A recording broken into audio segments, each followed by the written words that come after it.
But the problems, of course, deepen at Liverpool as United celebrate their first victory at Anfield since the Louis van Gaal era, 2016. You'll hear from Ruben Amorim speaking to Alex Crook in just a moment. But first, here's Arne Slot on how he plans to break the run of 4 straight losses. Yeah, the longer results go against you, the more you wonder if they can keep producing what they are producing, because I don't think I can complain about any player when it comes to work rate. They just give everything, no matter how hard the circumstances are. With going 1-0 down so early when one of our players is on the floor.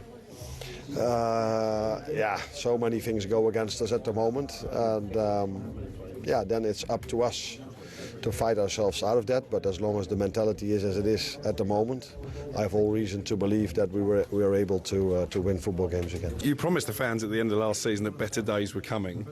Was that your best day as Manchester United manager today? I think it was. If you see our fans, and they are amazing, the way they even fight in the difficult moment when Liverpool is winning titles and we are suffering, to see them singing during the games and being here, it's so important for me because they always support me.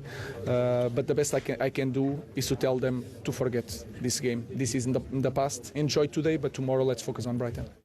Blimey, that's an interesting theory. Gabby, forget this game. I would be saying to them, remember this game. Exactly. This is the kick-starting of your season. 100%. But can we go back to Slot? How dare you say that the goal shouldn't have been given?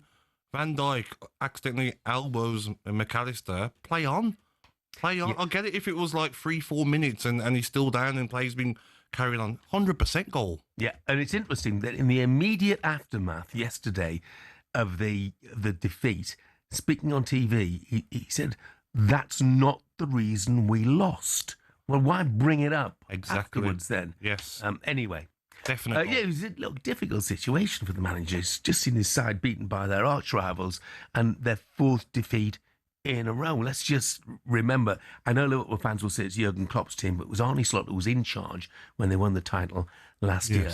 Let's concentrate on Manchester United for a moment, though. Let's bring in a very happy United fan. He's also talkSPORT's chief football correspondent, Alex Crook. Morning, Crookie. Good morning, Alex. It certainly is a very fine morning, isn't it? Good morning, boys. Yeah. Is this a turning point for Man U then? Does this kickstart their season? Are they back?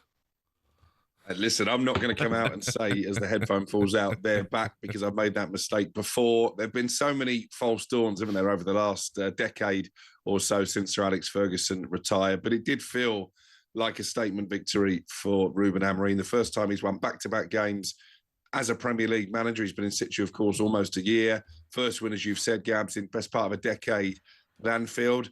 And I think there were a few eyebrows raised when the team sheets were handed in. No Benjamin Šeško leading the line, despite the fact he scored 2 in his previous 2 games. Harry Maguire preferred to Lenny Yoro. But you have to say, both those decisions paid off. And it was a brave performance from Manchester United. Having taken the lead so early, it would have been easy to sit back, but they kept probing, particularly in that first half. I thought Cunha was absolutely sensational. I thought at one stage there was a rule that a free kick couldn't be given for a foul on Matheus Cunha because he was kicked all over the park, but he didn't react to it. He kept going. And Bumo, brilliant again. As you've said, Maguire, a real redemption story. I spoke to Bruno Fernandes about Manchester United's match winner after the game, and even he said that Harry Maguire's had a roller coaster Manchester United career, but what character to come up with such a big goal in such a big game. It will go down in folklore. I think even Diallo, a right wing-back, he done well, didn't he? Some of the tackles he was making defensively, getting forwards. But they've got to back this up now, haven't they, Crookie? You know, because they haven't got a good record against Brighton, especially at Old Trafford. So they've got to win their next game. No, I was worried about this run of fixtures, Gabs, because you said they've got Brighton at Old Trafford, who've become a bit of a bogey team for Manchester United in recent seasons. Then they go to Forest. I did say last week Forest were likely to have a new manager in situ by then. That will probably be Sean Dyche, so that's not going to be easy. And then Tottenham. And, of course, Tottenham beat United 4 times in all competitions last season. But this should be a springboard. It should give confidence and belief now. And I've got to say, I've been critical of Ruben Amorim at times. The match-going Manchester United fans have largely been behind him when they were singing his song with gusto at the end of the game. Yeah. I mean, Harry Maguire's shown so much bottle, get his head down, battle his way back, and ignore all the flack. But another player who's had a very difficult time at Manchester United, who I think we're seeing the re-emergence of, I certainly hope so, is Mason Mount. Mm. Yeah, and there's a reason that Mason Mount, when he's fit, has become a sort of go-to man for Ruben Amorim. That was the reason, really, that Šeško found himself on the bench. I think he's a really intelligent footballer. I think he plays this system really well. He is not afraid to get stuck in. He does his defensive work, and it's never been about lack of ability when it comes to Mason Mount. It's been the lack of ability to stay fit, really. I was at the derby at the Etihad last season when he was forced off after, 5 or 6 minutes. He was practically in tears. He's got that number 7 jersey, which could weigh heavy on some players. But again, I think he's got the right mindset and he wants to be a success at Manchester United. And you know what we're seeing the fruits of now, Jeff and Gabby, is the fact they cleansed that dressing room in the summer. Obviously, Garnacho was hauled off early for Chelsea at the weekend, not going well for him there. Marcus Rashford out on loan at Barcelona. Anthony is gone as well. And I think what he has got now, Ruben Amorim, he's got a dressing room that are invested in what he wants to do. And they have weeded out the bad eggs. And hopefully performance will turn now. It's incredible, though, isn't it? 2 points behind Liverpool. And you look at the difference in ability in the squads. What did you think of Liverpool, Crookie? Because for me, Salah doesn't look at it. Defensively, so poor. Midfield, McAllister, I didn't think was at his best yesterday. They've got a lot of problems, haven't they, Liverpool?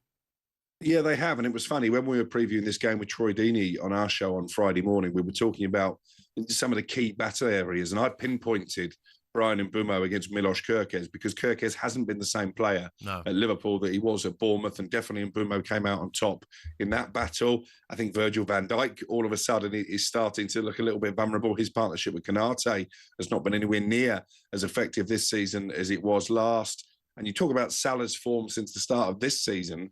Actually, that decline has been going on since the end of last season, which has got to be a bit of a concern for Liverpool. Isak was fairly anonymous. And then you look at the way they ended the game.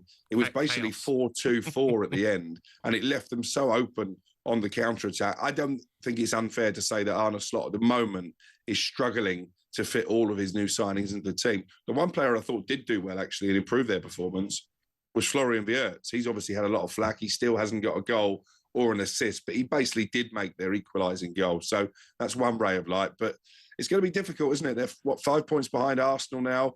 Arsenal don't look like they're going to concede, don't look like they're going to lose games.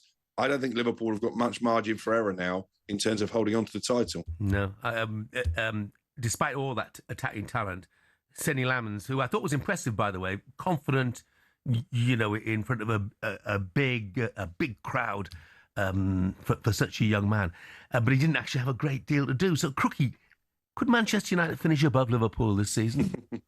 You're not going to get me to fall into that trap on this Monday morning, Jeff. As Ruben Amorim, it's what we pay you for. Come on. Said to me yesterday, let's not overdo this game. Let's move on to the next one, because the only way they're going to finish above Liverpool if they can put together a consistent run of results, and that's something they've struggled to do for the past couple of seasons. But there's an opportunity. If you'd said to me, even a month ago, if you'd said to me, well, you're going to get just after the international break and you're only going to be 2 points behind Liverpool, I'm not sure I would have believed you. And actually, I was mocked a bit because I said United could finish 5th this season. I said they could get in the Champions League. They're not that far away now. Yeah. So did I, Crookie. I gave them 4th. So they're back, Crookie. Is that correct? Let's just enjoy the moment, Gabs. Come on. Yeah. Crookie, thanks very much indeed. Cheers, pal.